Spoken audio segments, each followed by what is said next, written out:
तो हम लोग आज क्या पढ़ेंगे, ये वाला सूत्र पढ़ेंगे। ठीक है, आप लोग को सेमेस्टर 2 में क्या क्या किया जाएगा कि सूत्र व्याख्या पूछी जाएगी। तो अभी हम लोग को सेमेस्टर 2 में क्या कौन सा चैप्टर पढ़ना है। पहला चैप्टर हो गया आपका संज्ञा प्रकरण। संज्ञा प्रकरण। दूसरा क्या है संधि। दूसरा क्या है आपका संधि प्रकरण। और कारक भी पढ़ना है। कारक और समास, ये 4 टॉपिक पढ़ना है आपको, जो बहुत इंपॉर्टेंट है। और अभी तक इतना दिन हो गया आपको लगातार कोई आ नहीं रहे, अभी तक चैप्टर भी हम क्लियर अच्छे से स्टार्ट नहीं कर पाए। बात समझ आ रही है। तो सबसे पहला जो टॉपिक है क्या है, वो संज्ञा प्रकरण। तो आप लोग क्या करेंगे, आप लोग को करना क्या है कि सबसे पहले जो भी पढ़ाई हो गई है आपस में नोट्स ले लेंगे और पूरा अच्छे से उतार लेंगे। क्या होगा कि 1 से 2 दिन क्या होगा, फिर से एक बार रिवीजन कर देंगे। ठीक है, वो सारी चीज़ें क्लियर हो जाएगी।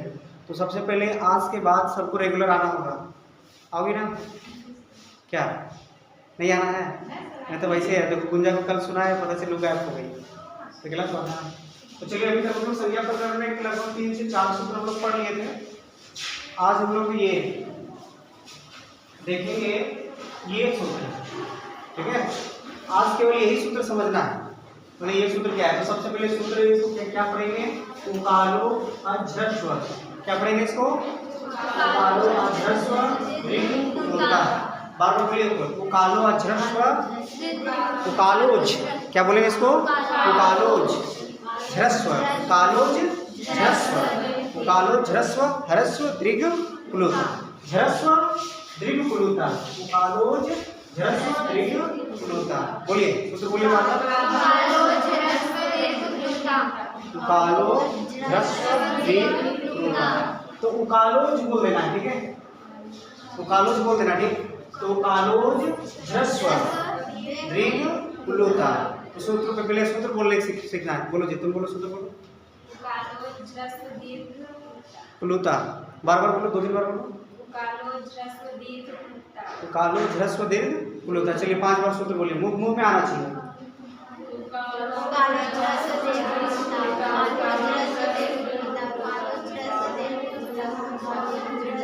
बैठ, थोड़े जोर से बोलो, धीरे धीरे क्या बोल रहे हैं। उकालो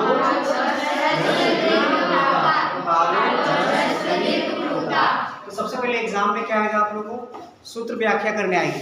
अगर ये सूत्र आएगा तो सबसे पहले क्या करेंगे, सूत्र लिखेंगे और ये सूत्र उतारेंगे। ठीक है, क्लियर है, बात समझ आ रही है। फिर हम क्या करेंगे, ये सूत्र का पदच्छेद करेंगे। क्या करेंगे, इसका ये सूत्र का पदच्छेद करेंगे। पदच्छेद का मतलब होता है, पदच्छेद का मतलब होता है कि ये जो सूत्र लिखा हुआ है इसमें 2-3-4 पद मिले होते हैं, मतलब 2-3 पद मिला हो। जैसे मान लीजिए मेरा नाम पुरुषोत्तम है, तो पुरुष और उत्तम 2-3 शब्द मिला है ना, तो जो अलग अलग पद मिला हुआ है उसको तोड़ देंगे। क्या करेंगे, उसको तोड़ देंगे। तो पदच्छेद में क्या किया जाता है, इसको सूत्र को तोड़ा जाता है। तो ये जो उकालो जो था तो उकाला हो गया। क्या हो गया, ये उकाला। क्या हो गया, ये उकाला। फिर उसके बाद देखिए यहाँ पे ये जो इसका नाम क्या है, अब संस्कृत में आप लोग पहली बार आप लोग मिल रहे हैं ना, इससे मुलाकात आप लोग पहली बार मिल रहे हैं, पहली बार पारिणी शिक्षा में। इसका नाम क्या है, अवग्रह। क्या है इसका नाम, अवग्रह। ठीक है, क्या नाम है इसका, अवग्रह। नाम नोट करके लिख लो कहीं, इसका नाम क्या है, अवग्रह। इसका काम क्या है, अभी फिलहाल याद रखिए कि ये आ को इंडिकेट करता है, इसके बारे में कभी नेक्स्ट क्लास में बता देंगे। अभी फिलहाल आप याद रखिए कि इसका काम क्या है। ये जो आ है ना, आ यहाँ पे लिखा हुआ था, इसको ये संकेत के लिए यहाँ पे दर्शाया गया था। बात समझ रही है। तो अभी फिलहाल जानना है कि अवग्रह का काम क्या है। तो आप बोलेंगे अवग्रह जो है आ को दर्शाने के लिए अवग्रह लिखा जाता है। बात समझ आ रही है, आ को दर्शाने के लिए क्या लिखा जाता है, अवग्रह। क्लियर है। अब देखिए उसके बाद यहाँ ये जो चा था ना, ये जा था उसको चा कर दिए, ये जो जा था उसको चा कर दिए, तो उकाला अच। क्या हो जाएगा, ये उकाला अच। और ये जो झा था वो हा में बदल गया। एक सूत्र है, ये जो झा था, ये हा जो था वो झा में बदल गया था। तो जो हा था वो झा में बदल गया और नीचे जो रा है वो हा में रा का राही कर दिया, ये ह्रस्व हो गया। ह्रस्व दीर्घ प्लुत होता है ना, तो ये हा था वो झा में बदल गया, तो हम क्या झा में बदल गया था, तो हम क्या कर दिए थे, झा को फिर से हा में कर दिया, मतलब यहाँ संधि विच्छेद हो, संधिकरण हो गया। बात समझ रही है? ये दोनों को मिलाएंगे तो ये बन जाएगा। क्लियर है आता है? तो ये हो गया ओ कालः। देखिए हम बताए थे विसर्ग की 8 गतियां, याद है सेमेस्टर 1 में या 2 में? पानी शिक्षा। अच्छा आप लोग सेमेस्टर 2 में अभी, सेमेस्टर 4 में तुम लोग तो ये देखिए विसर्ग को 8 तरीके से परिवर्तन किया जाता था। देखो यहाँ विसर्ग था, विसर्ग का ओ हो गया था, बात समझ आ रही है? फिर यहाँ पे अवग्रह है उसको आ में कन्वर्ट कर दिए, ठीक। उसके बाद ये जो जा था वो चा में आ गया, मतलब ये चा था वो जा में बन गया। तो ये पहले ये ओरिजिनल रूप है, इसका बन जा रही है मिल करके, ठीक। उसके बाद ये हो जाएगा ह्रस्व दीर्घ प्लुत। क्लियर है यहाँ तक?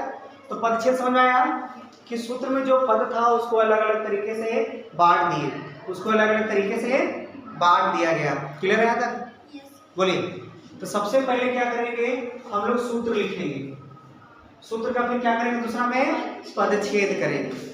ये हर सूत्र में आएगा सेमेस्टर 2 के एग्जाम में, और ये सब में आप संधि संज्ञा प्रकरण पढ़िए, समास प्रकरण पढ़िए। मतलब अब इस बार सेमेस्टर 2 में 2 पेपर पढ़ना है संस्कृत का, मालूम है आप लोगों को?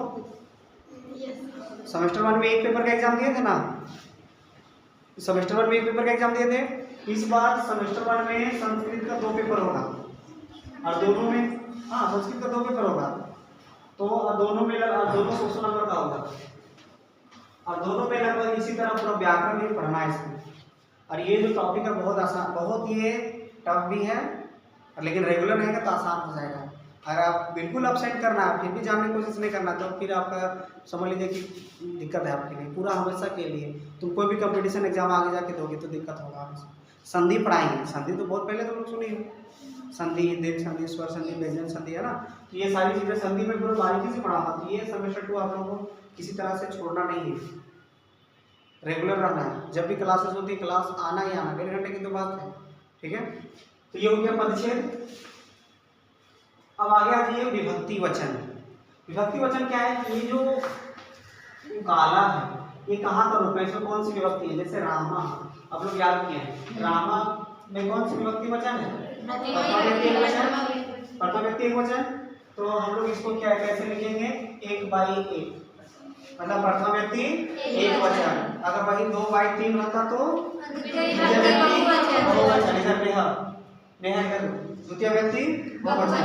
अगर वही 5/2 रहता तो पंचमी हो गया, ये द्विवचन। तो उसी तरह यहाँ पे वो काला लिखा हुआ है, तो यहाँ क्या है? प्रथम व्यक्ति एक वचन।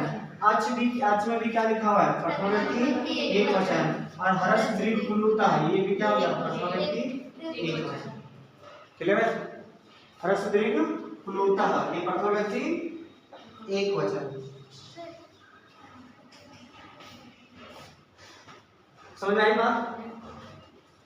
बोलिए, आगे बढ़े।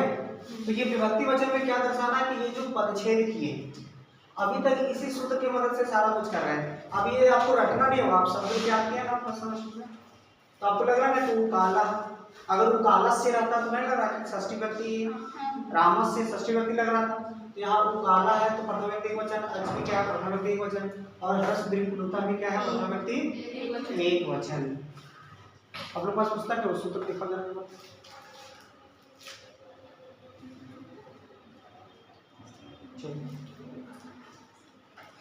अब देखिए, अब इसका वृत्ति क्या? अब उसके बाद आप पहले सूत्र लिखेंगे, पदच्छेद लिखेंगे, विभक्ति वचन लिखेंगे, और फिर उसके बाद क्या लिखेंगे? वृत्ति लिखेंगे। वृत्ति का मतलब हो गया, क्या हो गया? वृत्ति मतलब ये जो सूत्र है वो सूत्र कहता क्या है उसको संस्कृत में लिखा है, संस्कृत व्याख्या हम कर सकते हैं, ठीक है। ये जो सूत्र जो बोल रहा है उसको संस्कृत में लिखा हुआ है, और वही जो संस्कृत में लिखा हुआ उसी को हिंदी में लिख दिए। ये सूत्र कहता क्या है? ये सूत्र क्या कहता है उसको संस्कृत में लिखें, फिर उसी को फिर हिंदी में लिखें। फिर हम एक दो उदाहरण देंगे। तो सबसे पहले यहाँ सूत्र लिखता है उश्च। ये वृत्ति क्या लिखता है? उश्च। उश्च व वाम कालो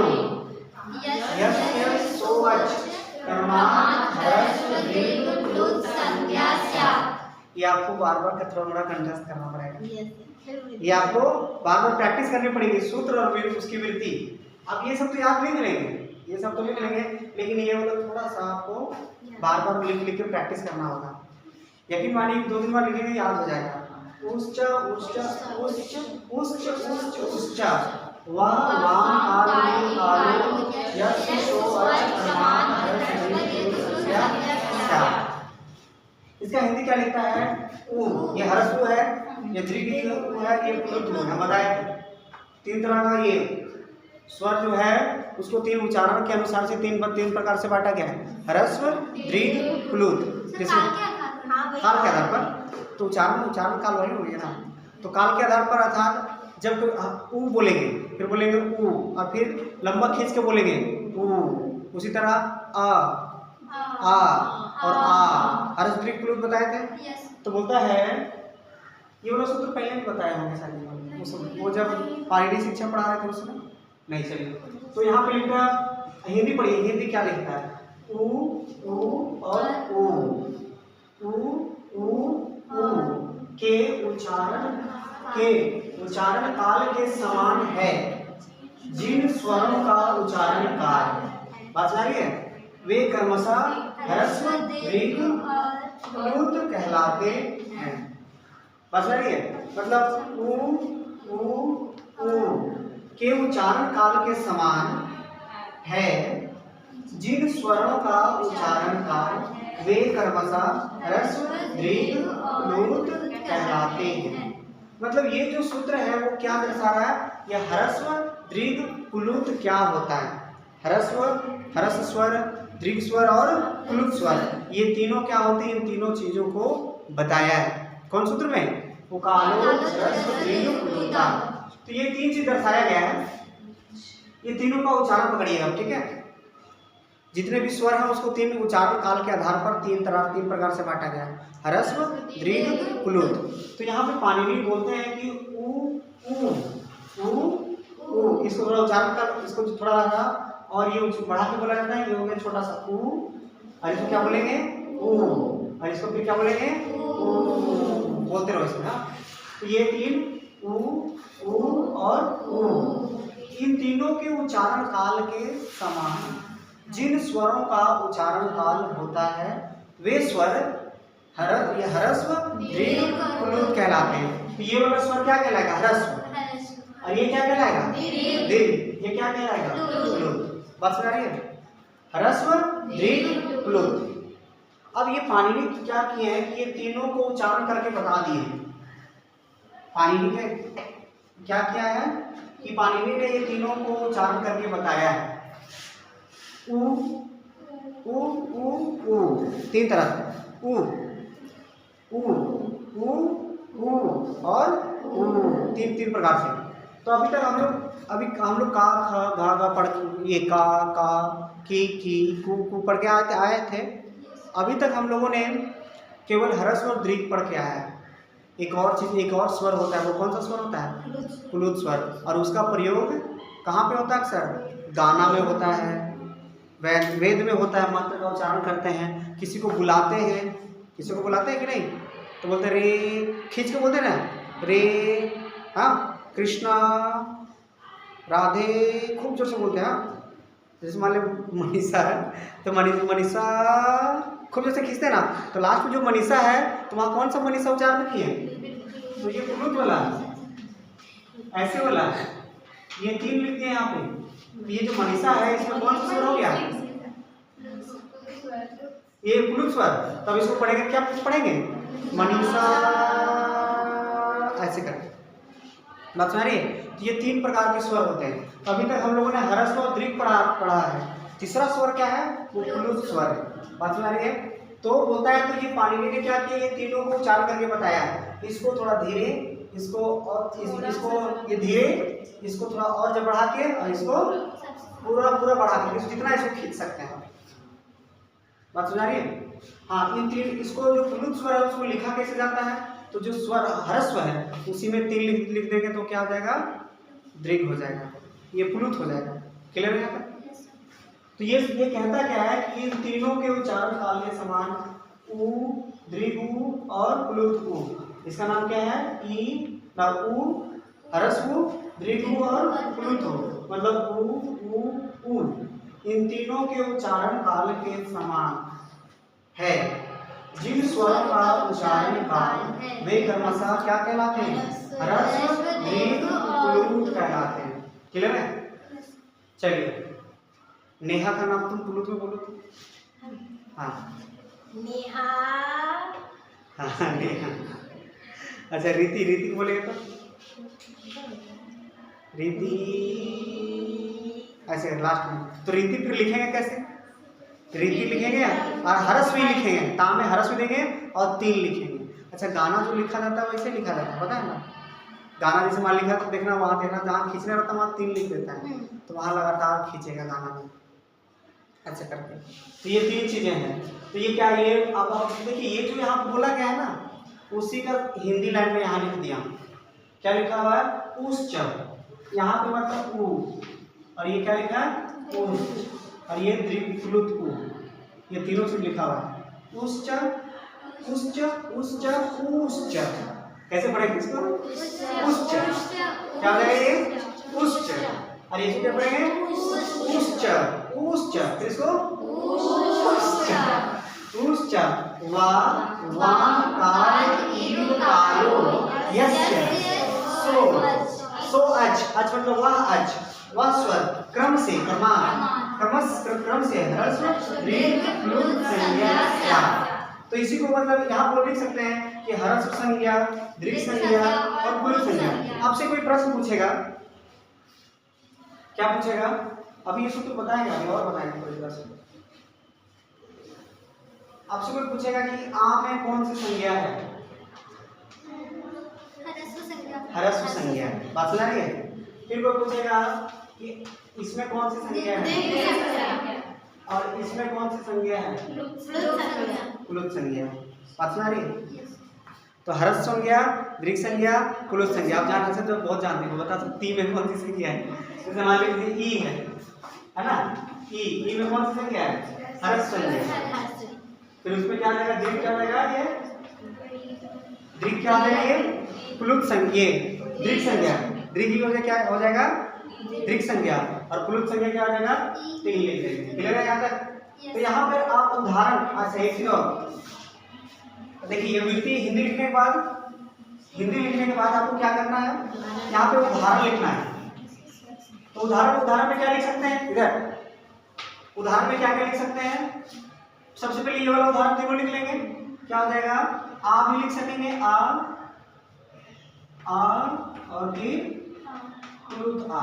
उसी तरह ई वाला भी लिखेंगे, ई और फिर प्लुत ई। ऐसे नहीं होगा? उसी तरह उ भी हो जाएगा, उ, दीर्घ उ और फिर प्लुत उ।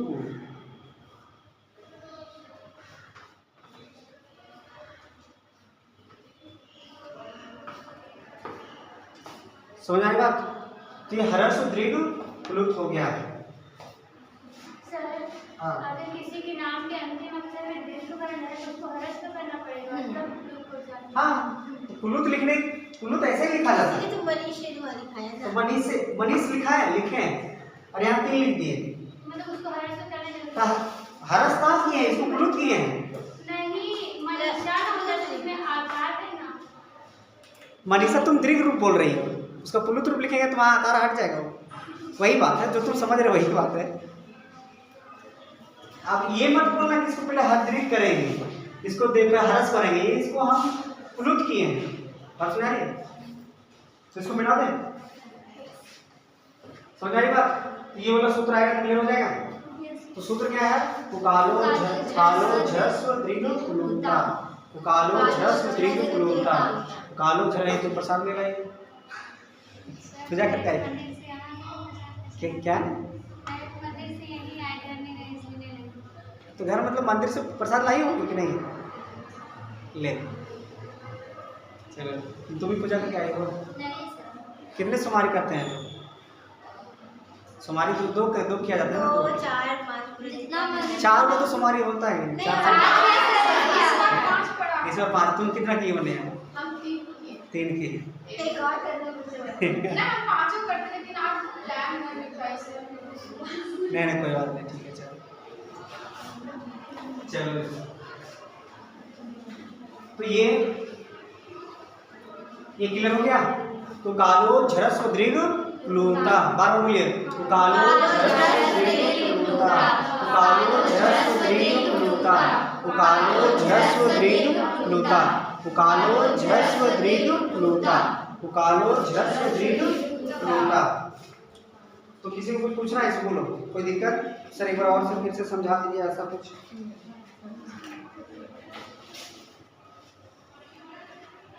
बोलो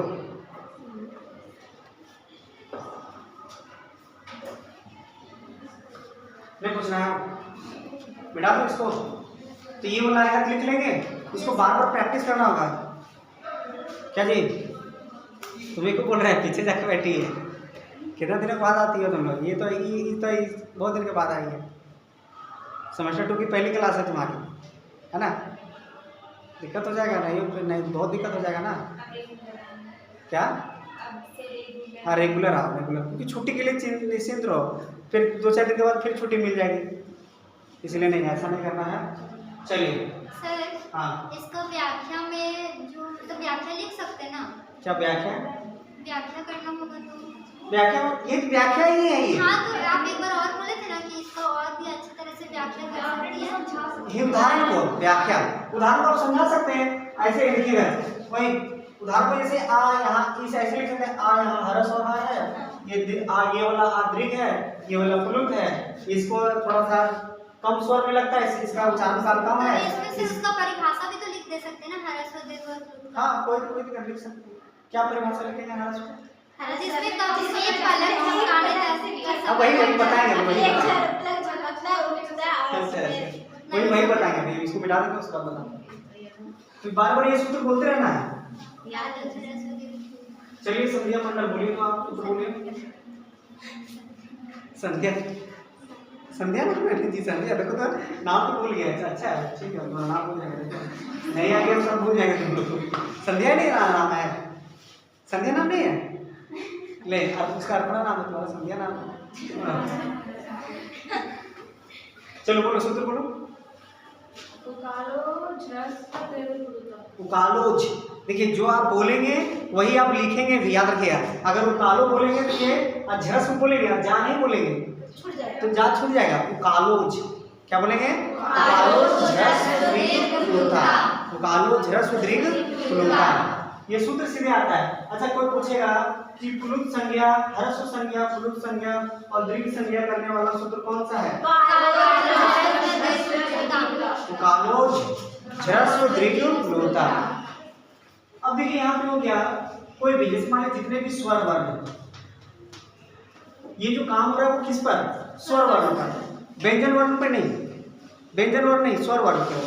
तो स्वर वर्ण को ना वो 3 कैटेगरी में बांटा गया है। कितने कैटेगरी में? 3 कैटेगरी। किस आधार पर? उच्चारण काल के आधार पर। उच्चारण काल मतलब इसका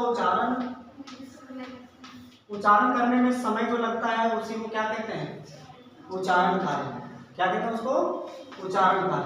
मतलब स्वर वर्णों के उच्चारण काल में, उच्चारण करते समय जो समय लगता है उसी को क्या कहते हैं? उच्चारण काल।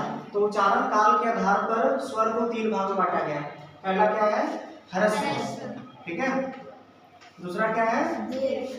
दीर्घ। और तीसरा क्या है? प्लुत। तो जितने भी स्वर हैं उसका ह्रस्व बांटेंगे, दीर्घ भी बांटेंगे और फिर प्लुत भी बांटेंगे। एक बार हम क्लास में बताए थे। अच्छा कुछ ऐसे स्वर हैं जिसका ह्रस्व नहीं होता है, ऐसे जिसका दीर्घ नहीं होता है, उसको पाणिनि शिक्षा रिवीजन करके आना, ठीक है? हाँ तो याद रखना। तो अब जैसे आ है, आ यहाँ पे क्या हो गया? ह्रस्व। ऊ हो गया ह्रस्व। ई हो गया ह्रस्व, क्लियर है? उसके बाद री हो गया री, ये भी क्या है? ह्रस्व। इसका दीर्घ क्या हो जाएगा? आ। इसका दीर्घ क्या हो जाएगा? ऊ। इसका दीर्घ क्या हो जाएगा? और इसका क्या हो जाएगा? ऐसे, क्लियर है? इसका प्लुत क्या हो जाएगा? उसके बाद बोलो उ ई और बोलिए बोलिए री। अच्छा इसको री नहीं, इसको री बोलते हैं इसको, हाँ री। जैसे आप ऋषि, ऋषि बोलेंगे क्या बोलेंगे? ऋषि, ऋषि। अगर ऋषि बोलेंगे ना तो वो ये ऐसा वाला ऋषि हो जाएगा, फिर ये वाला ऋषि हो जाएगा। ये इसका उच्चारण करेंगे क्या हो जाएगा? ऋषि। और ये जो है ऋषि ऐसे ना लिखाता है, तो ये इसका ये री और ये री है, इसमें जीव टू वाइब्रेट करना चाहिए। री री ऋषि, ऋषि क्या बोले इसको? ऋषि, ऋषि, ऋषि क्या बोले इसको? ऋषि, ऋषि। ठीक, और ये वर्ड क्या है? ऋषि। सिंपल नहीं होता, इसको ज्यादा बल नहीं लगाना। ऋषि, ऋषि नहीं, ऋषि। क्या बोले? ऋषि, ऋषि ऐसे करके। तो देखिए ये स्वर तीन प्रकार का, ह्रस्व, दीर्घ और प्लुत। अब एक पाणिनि, भगवान पाणिनि ने ह्रस्व, दीर्घ, प्लुत किसके सबसे पहले किस वर्ण का उच्चारण किए हैं? एक क्वेश्चन आएगा कि पाणिनि ने ह्रस्व, दीर्घ और प्लुत उच्चारण करने के लिए कौन सा स्वर वर्ण का प्रयोग किया है? फिर से समझो, पाणिनि ने ह्रस्व, दीर्घ, प्लुत उच्चारण करने के लिए कौन सा स्वर वर्ण का प्रयोग किया है? इसका किया है, इसका किया है, इसका किया है, किसका किया है? अरे ऊ का किया है, वहाँ वही तो लिखा था ना, उकालो इसे लिखा है। मतलब ऊ के इसके इससे बोला है, पहले इसका उच्चारण करके दिखाया है पहले, फिर बोला इसी के जैसा सबका सारे स्वर वर्णों का होगा। क्वेश्चन आसान है ना, लेकिन क्वेश्चन क्या कर दिया? ट्विस्ट कर दिया। वही उसी में है छिपा हुआ। तो पहले क्या है, तो ऊ का पहले उच्चारण करके दिखाया कि ऊ का उच्चारण कैसे करना है। ऊ ऊ ऊ ऊ ऊ ऊ, ठीक है। तो उसमें पाणिनि ने बोला है, पाणिनि ने कहा है कि मुर्गा जो है वो तीनों ह्रस्व, दीर्घ, प्लुत का उच्चारण बहुत अच्छे से करता है। मुर्गा कैसे बोलता है? कुकड़ू कु, है ना, कुकड़ू कु। पहले जो कु है उसमें ह्रस्व है, फिर कुकड़ू, कुकड़ू, कुकड़ू, कुकड़ू कु, है ना होता है। तो पहले में जो कु आया उसमें ह्रस्व है, फिर कुकड़ू कु, बोलो कुकड़ू कु, ऐसे होता है ना। मुर्गा, मुर्गा सुने नहीं? तो वो पाणिनि कहते हैं कि मुर्गा जो है वो ह्रस्व, दीर्घ, प्लुत का उच्चारण बहुत अच्छे से करता है। मुर्गा आप लोग देखे ना? ऐसा देखने से दूसरा प्रश्न आ जाता है। चलिए, तो कुकड़ू को, तो पहले कुकड़ू, कुकड़ू, तो कुक में ह्रस्व, कुकड़ू, कुकड़ू कु, कैसे लिखेंगे ये? कु ऐसे ना, कुकड़ू, यही है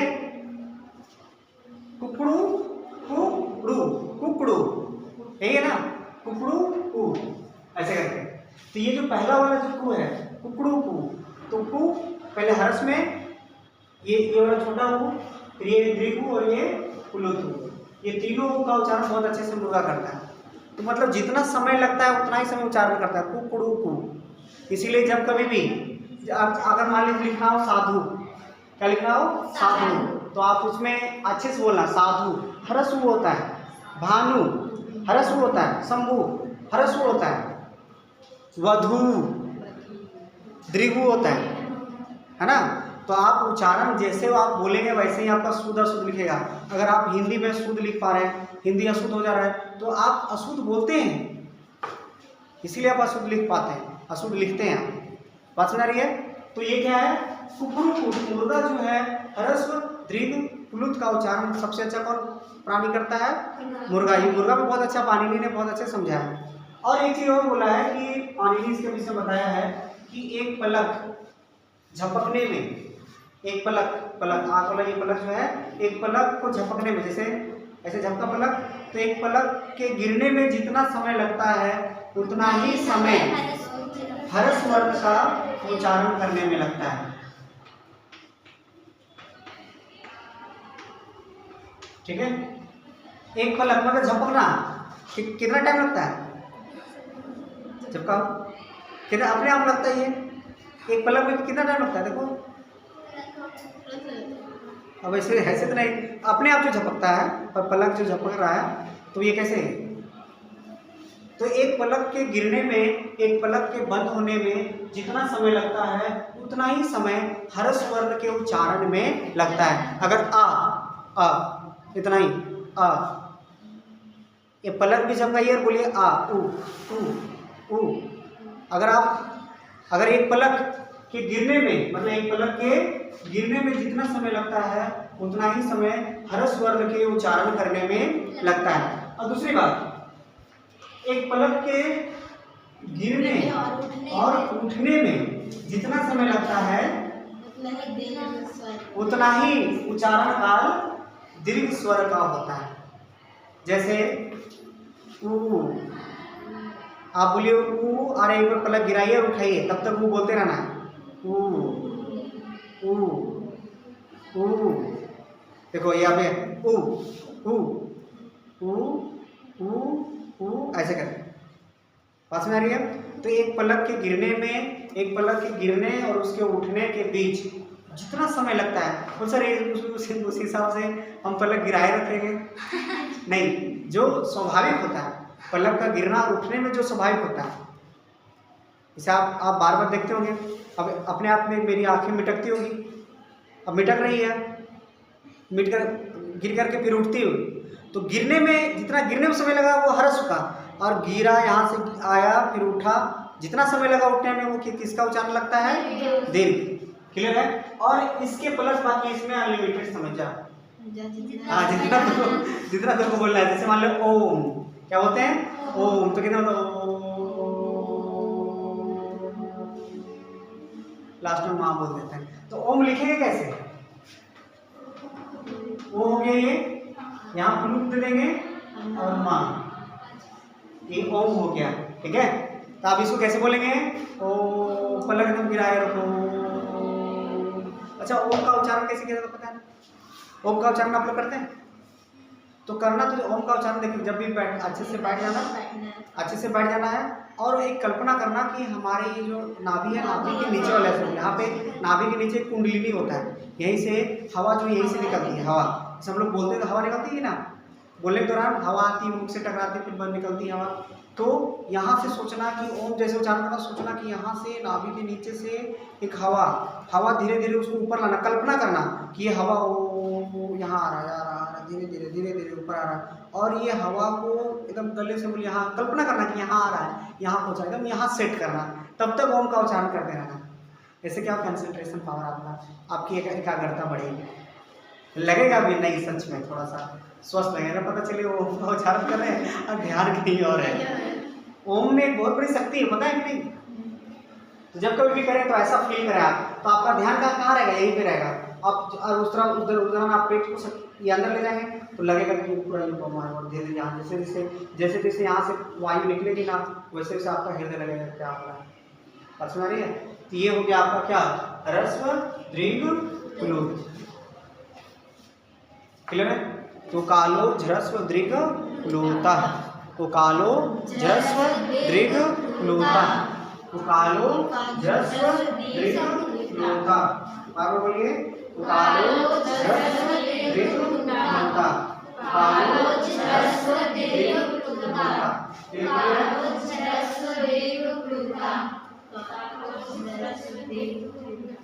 यहाँ तक समझ आई बात, ये अवग्रह समझ में आया। तो आज हम लोग नया चीज क्या पढ़ेंगे सूत्र के विषय में। सूत्र में बताया गया है, सूत्र में जैसे मान लीजिए अगर ये आता है, अगर ये आता है, सूत्र आता है तो इसको व्याख्या कर लेंगे। तो इतना ही, जैसे मैंने बोर्ड में छापा और उदाहरण के बाद अब ये सभी समझा सकते। अगर पास आपके पास एक्स्ट्रा समय तो ये सभी लिख देंगे, आपका क्लियर हो जाएगा। और यही फॉर्मेट हमेशा, नेक्स्ट जो सूत्र लिखेंगे, इसके बाद वाला जो सूत्र लिखेंगे वो भी उसमें भी सूत्र लिखेंगे, परिच्छेद लिखेंगे, व्यक्तिवचन लिखेंगे, व्यक्ति लिखेंगे और फिर उदाहरण लिखेंगे, सूत्र की व्याख्या क्लियर हो। तो ये जो सेमेस्टर 2 में केवल और केवल आप लोगों को व्याकरण ही पढ़ना है, और आपको इतना बार ये वाला लिखेंगे ना जो आप वैसे ही आपका क्लियर हो जाएगा। ठीक है। लेकिन उसके लिए क्या करना होगा, थोड़ा सा कष्ट करना होगा, सुबह सुबह उठना होगा, माइंड सेट करके यहाँ पे आना होगा। और जो लोग नहीं आ रहे उसको फ़ोन करके जल्दी बोलो कि जल्दी आओ, ठीक है। चलिए ठीक है, तो यहाँ तक सो जाएगा। कितना समय हो गया? समय क्या गया? 10। चलिए एक और सूत्र देखेंगे। हम लोग वैसे वैसे नीचे को जाता, ऊंचे को जाता, समास स्वरिता इसको पढ़ेंगे, है ना। चलिए इसको जरा रोको, जब तक सूत्र लिखे रोक दो।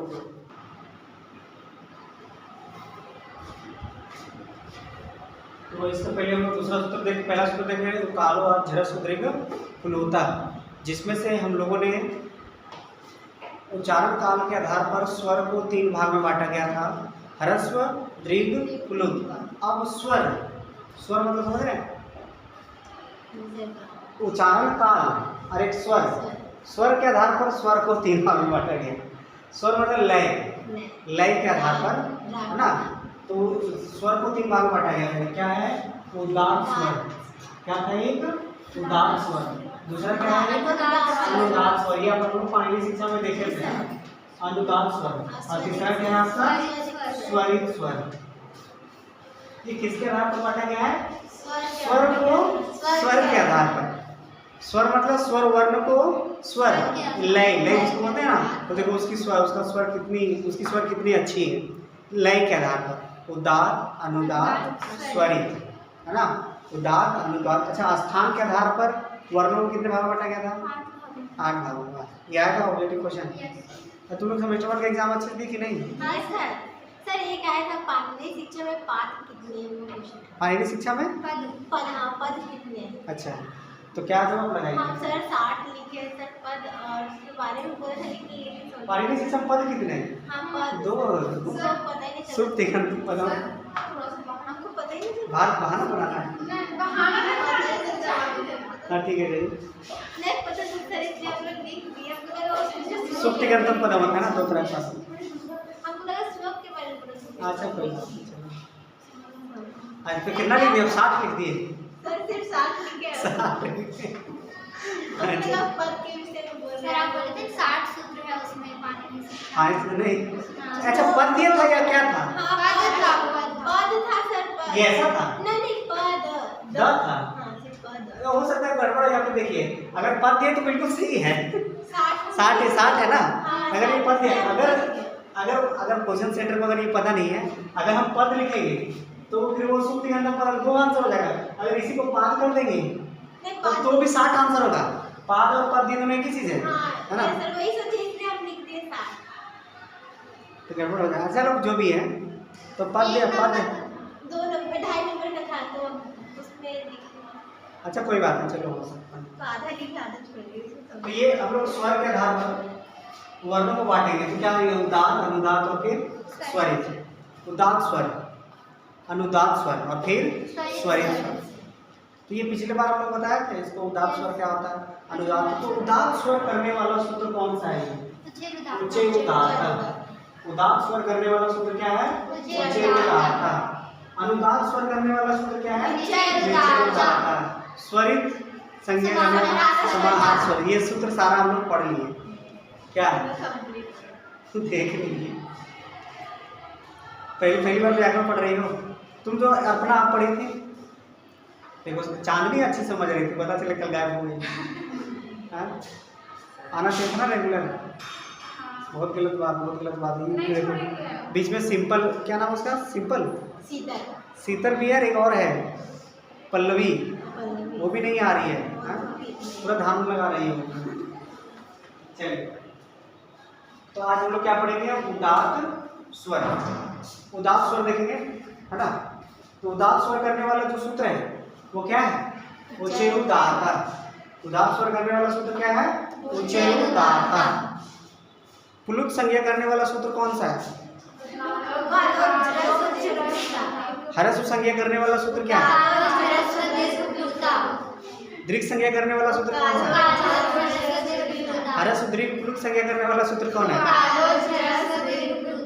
वह कौन सा सूत्र है जो काल के आधार पर स्वर वर्ण को 3 भाग में बांटता है। एक संज्ञा करने वाला सूत्र कौन सा है?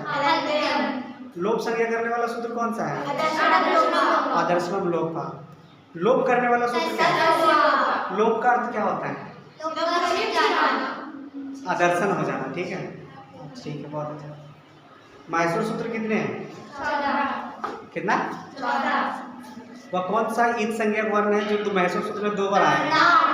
ना। और वह कौन सा वर्ण है जो माहेश्वर सूत्र में 2 बार आया? हाँ। चलो ठीक है, याद रखिए, बहुत पिटाई की। चलिए, तो अब आज हम लोग क्या पढ़ेंगे? अच्छा, इसके ऊपर उदात्त संज्ञा, यहाँ ब्रैकेट में लिख दो, इसके ऊपर एक देना उदात्त संज्ञक सूत्र है ना, उदात्त संज्ञा करने वाला सूत्र, उदात्त संज्ञक सूत्र, उदात्त संज्ञक सूत्र। तो सबसे पहली बात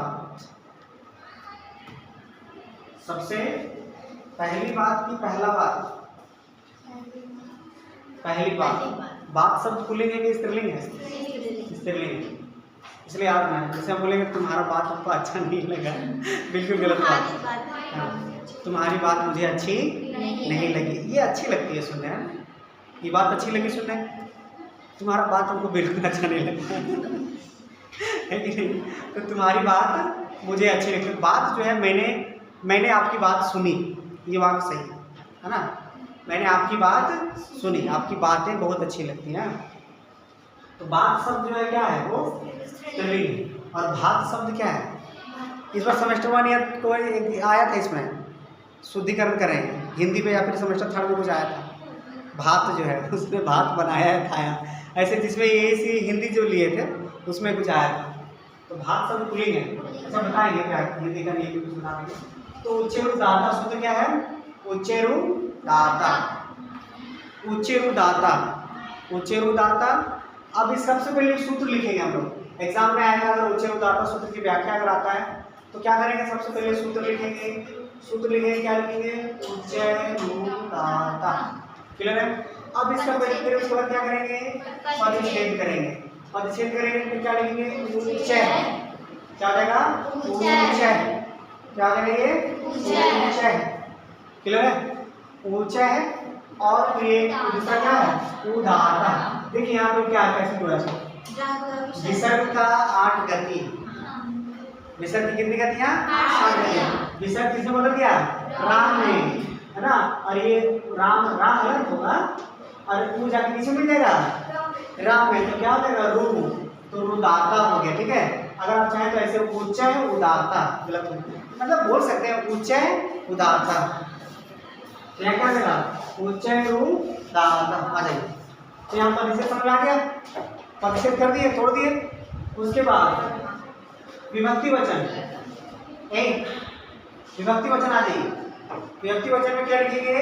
ये एक अव्यय पद है। अच्छा, अव्यय पद में यहाँ भी विभक्ति 1 बाई अव्यय पद में लिख सकते हैं और 1 बाई 1 भी लिख सकते हैं, दोनों लिख लो। ठीक है, उच्चय नीचे ये सब बीच में प्रथम व्यक्ति लगता है, तो प्रथम व्यक्ति एक वचन हो जाएगा। उच्चय नीचे, उच्चय में जो व्यक्ति होगा कैसा हो जाएगा?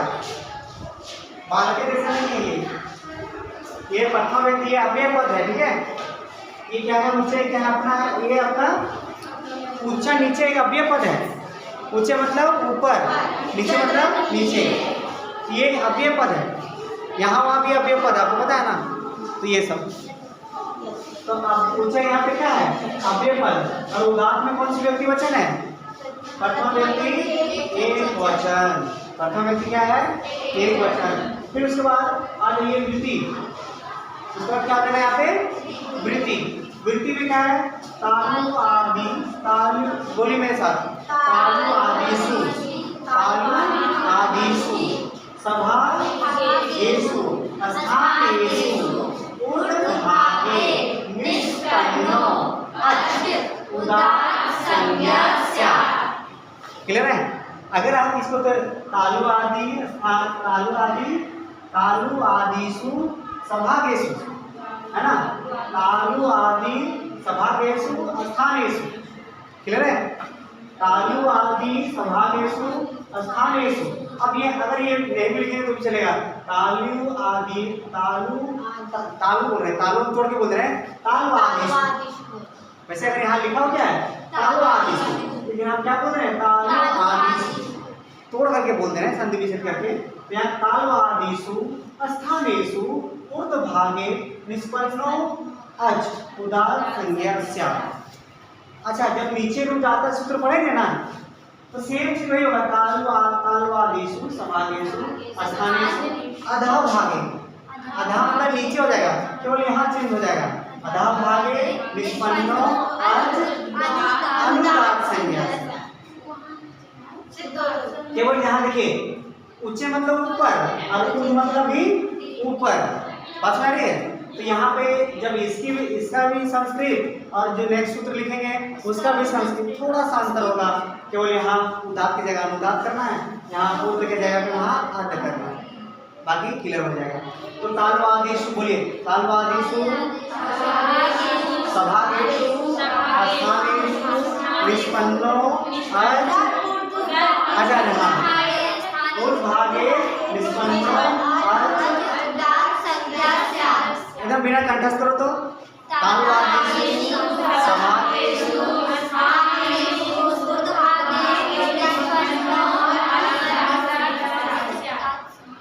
तुम ऐसे बोल रही है, बोल पा रहे हैं तालु आदिशु सभागेषु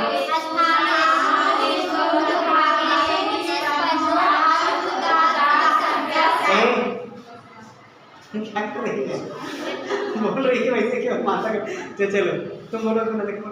हाँ हाँ बोलो।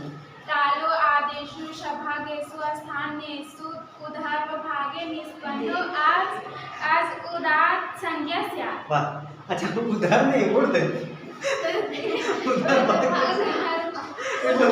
नहीं ठीक, ऊर्ध्व मतलब ऊपर है, ऊर्ध्व देखो लिखा ऊर्ध्व, ये तो देखो इसीलिए आप तोड़ दिए। अगर आप चाहें तो ये तोड़ कर लिख सकते हैं, तो बोलते उधर भागेशु,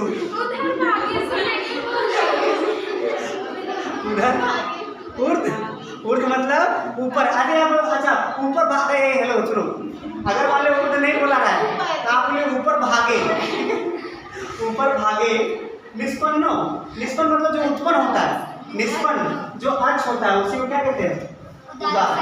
क्लियर है। तो ये बार बार इसको कंठस्थ करेंगे ना तो वृत्ति केवल आपको याद रखना, हिंदी तो समझ में आ जाएगा। अब देखिए वही उसी का हिंदी लिखे हैं, बैठ जाइए, उसी का हिंदी क्या लिखे हैं तालु आदिशु, देखो बार बार याद तो है, तालु आदि स्थान के ऊर्ध्वभाग से जिन स्वरों की उत्पत्ति होती है वह उदार स्वर कहलाते हैं। याद रखिए हमारा जो मुख है, हमारा क्या है, ये जो मुख है, मुख में तालु कौन सा भाग है, तालु कहाँ है, तालु कहाँ पे है, हाँ जहाँ चा बोलिए, चा आपका जीभ कहाँ टच कर रहा है, ऊपर है ना, दांत के जस्ट थोड़ा सा ऊपर, दांत जहाँ लगा हुआ ना, दांत का जो मसूड़ा जिसको बोलते हैं, हाँ वही इधर वही चा है, वही तालु है, तालु। ठीक है। तो तालु आदि मतलब, तालु आदि का मतलब मुख में जितने भी भाग हैं, तालु आदि मतलब मुख का जितना पार्ट है, चाहे मुख हो गया, अपने मुख में तालु हो गया, कंठ हो गया, मुर्दा हो गया, ओष्ठ हो गया, सारा क्या आ जाएगा, सारा। तो तालु आदि मतलब जितने भी उच्चारण स्थान हैं उसको तीन भाग में बांटा गया है। कितने भाग में बांटा गया है, 3 भाग में। एक को बोलते हैं ऊर्ध्व भाग, क्या बोलेंगे, ऊर्ध्व भाग। दूसरा क्या बोलेंगे, मध्य भाग। और तीसरा क्या बोलेंगे, अधः भाग। अधः मतलब नीचे भाग। तो जितने भी उच्चारण स्थान है उसको 3 भाग में बांटा गया है, ऊर्ध्व भाग, मध्य भाग और फिर अधः। अधः मतलब नीचे भाग। तो जरा बताइए, क्योंकि ये उच्च है तो तालु आदि के ऊपर वाले भाग से जिन स्वरों की उत्पत्ति होती है वह क्या कहलाता है, उदात्त। और तालु आदि के नीचे वाले भाग से जिन स्वरों की उत्पत्ति होती है उसको नीचे उदात्त। तालु आदि के मध्य भाग से जिन स्वरों की उत्पत्ति होती है उसको स्वरित कहते हैं। बात समझ रही है। तो अभी हम लोग क्या केवल ऊंचे उदात्त पढ़ रहे हैं ना, अभी हम लोग क्या पढ़ रहे हैं, ऊंचे उदात्त, मतलब उदात्त पढ़ रहे हैं। तो तालु आदि जितने भी हमारे मुख में अलग अलग उच्चारण स्थान है उन उच्चारण स्थान को 3 भाग बांटता है, ऊपर भाग, बीच और ऊपर भाग, नीचे भाग और दोनों का बीच वाला भाग। तो जिन स्वरों की उत्पत्ति तालु आदि के, तालु आदि मतलब तालु कंठ आदि भी लिख सकते हैं, तालु कंठ मूर्धा आदि के ऊपर वाले भाग से जिन स्वरों की उत्पत्ति होती है उसे उदात्त स्वर कहते हैं। क्लियर है प्रीति? कहाँ खोई बोर्ड? ब्लैक बोर्ड पे खोई है, ब्लैक बोर्ड पे खोई है ना। तो तालु आदि के जो ऊपर वाले भाग से, एक तालु हिंदी लिख लेंगे ना, तालु आदि के जो ऊपर वाले भाग से जिन स्वरों की उत्पत्ति होती है उसे क्या कहते हैं? उदात्त स्वर कहते हैं। क्लियर है? उसे क्या कहते हैं? उदात्त स्वर कहते हैं। और तालु आदि के ये अगर यही वाला बात करें, अगर यही पे अगर चेंज कर देंगे तो नीचे उदात्त भी क्या हो जाएगा? तालु आदि के नीचे भाग से जिन स्वरों की उत्पत्ति होती है वह अनुदात्त स्वर कहलाता है। फिर आगे आ जाइए, स्वरित स्वर। तालु आदि के मध्य भाग से जिन स्वरों की उत्पत्ति होती है उन्हें स्वरित स्वर कहते हैं। तो स्वर 3 प्रकार का, उदात्त, अनुदात्त और फिर स्वरित। तो उच्चर उदात्त क्लियर हो गया। अगर ये आएगा तो क्या इसकी व्याख्या कर सकते हैं? हो जाएगा? बोलिए, हो जाएगा? ये अपने मगर में दुख कहिए, मोबाइल को क्या रखिए, ये कैसे कंपनी ये हो गया?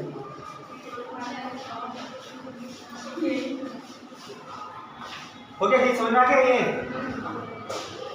तो ये 2 सूत्र आज क्लियर हो गया। और कितना सूत्र बच गया आप लोग का? 6 हो गया, 8 5। आप कितना सूत्र पढ़ना? 14 सूत्र पढ़ना। ठीक है, आज 2 सूत्र हो गए। ठीक है, वैसे देखा जाए तो आपका नीचे उदात्त भी क्लियर हो गया और समास स्वरित भी क्लियर हो गया। बस सूत्र क्यों लगा है? क्या है? नीचे उदात्त। चलिए सूत्र पहले कंडक्ट कर लीजिए।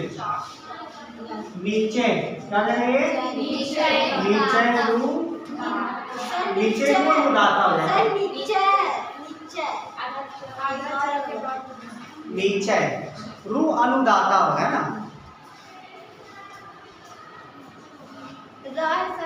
क्या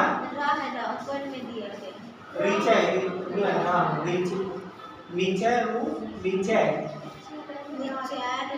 सर रा के ऊपर में वो दिया हुआ, ऊपर में दिया चंद्रबिंदु जैसा चले, चंद्रबिंदु अच्छा नीचे नीचे देखो ऊपर में।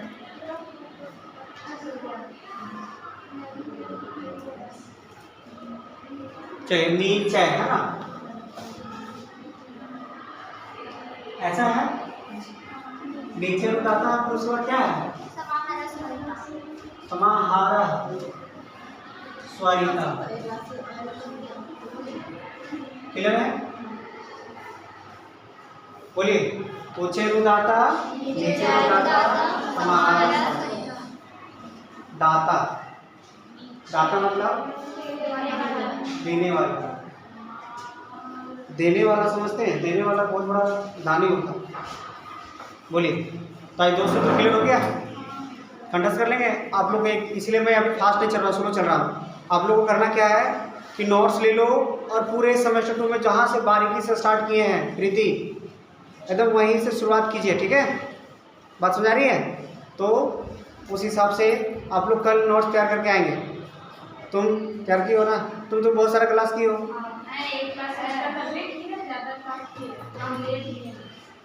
नहीं, कल आप भी नहीं करके आना। ठीक है, फिर देखो इस चीज़ को सीरियस लो, नहीं तो फिर दिक्कत हो जाएगा, बहुत परेशानी होगी।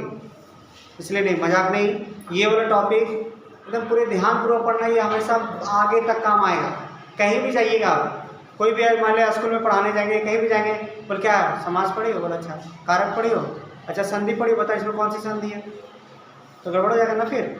तो ठीक है, आज हम लोग यही रखते हैं, फिर आप लोग कल आइए। सर इसका